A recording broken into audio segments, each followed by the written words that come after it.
Bonsoir à tous, bienvenue à ce flash d'information.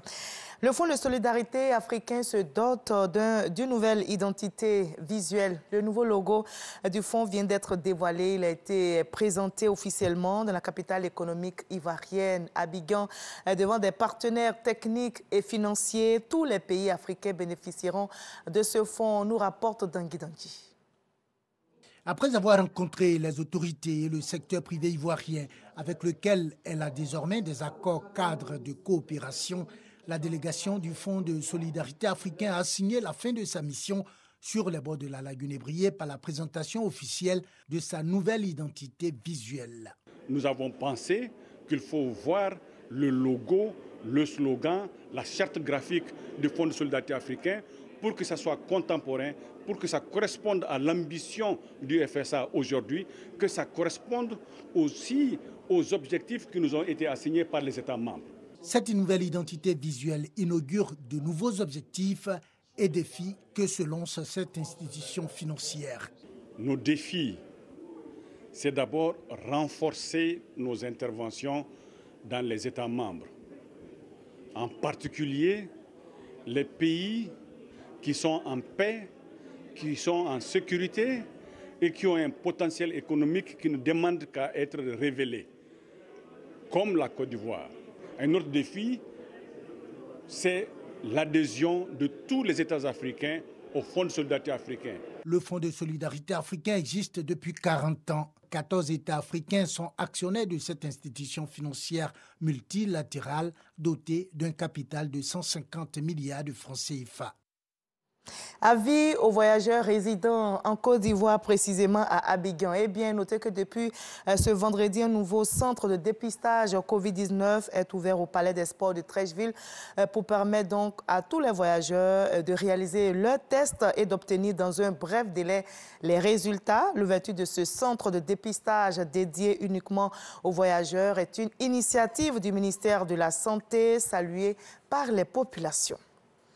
Le dossier VDC de ce 20h nous mènera dans la région de la Maraoué où les populations sont au front contre la pauvreté. On retrousse les manches avec le projet avec, entendez, associations villageoises d'épargne et de crédit.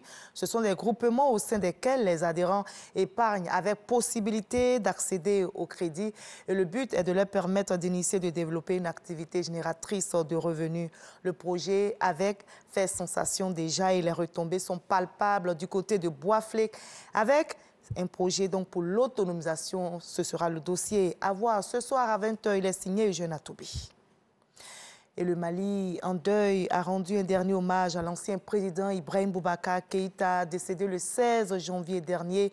IBK a été inhumé aujourd'hui à l'issue de la cérémonie d'hommage que vous voyez sur ces images. Il a été inhumé dans la stricte intimité familiale. Les autorités de transition ont décrété un deuil national de 3 jours qui a débuté ce vendredi, jour des obsèques de l'ancien président malien. IBK, décédé donc dimanche dernier à son domicile à Bamako, a dirigé le Mali à partir de 2013.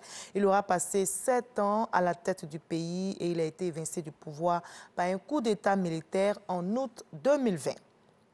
À Madagascar, on déplore 11 morts, un peu plus de 23 000 sinistrés et 9 000 déplacés. C'est le bilan provisoire des fortes pluies qui s'abattent sur la capitale, Antananarive et ses alentours depuis lundi soir.